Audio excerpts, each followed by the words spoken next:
Wapeja tatari someroi itemono kinosi Kanu Aboliasio anuko senior somerolo Aloet parents ngesi etojoka ngesi da araune dio peteka ngunu kalu alenga kesi ai tutuoro kech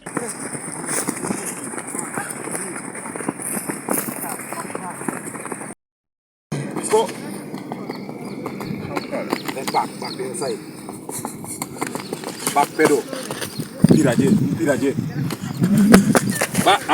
Apollo kinitone somerolo Joseph Kasaija ngesi ening isomero ikere airich ikisilalu obu atukotona Aboliasio kanuko senior kigiroto ikisilalu kesimori aritos aitwasam iduelu eshomete ka aikotu Aboliana jokani tetere itopolori Aboliasio kari kanoteso Eleti mungone rai kopana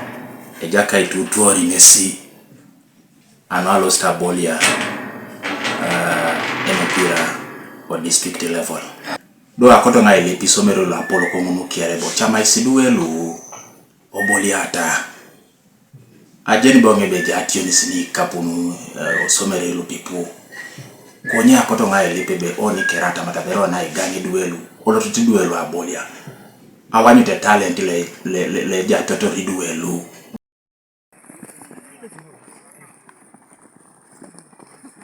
Keja ngono da etutuoron esomerolo Joseph emitu ngesi abala ebe apotu kesi olinga kisi ai tutuori duelu neda kwana echamutori ngesi jokan ebe epote aswam jokan Akirot nitejo kaukangun erai training lo etemonikinano USSA games district level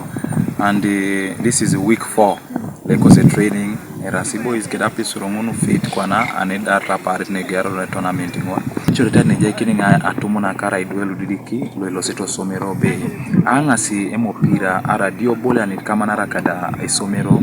angasi keda agogong agente be nepenen turun chepakero to okolo success ngare esisiakada kineritos barna pren ranga boli training aiso ngene pala tu pursuit no bango de Ekapanakin na selo de aritim just Ekapanakin ani game sangu aranga fitna ali just training ani ngini pack just one Kanuka TV East Solomon Ramu Kosoroti District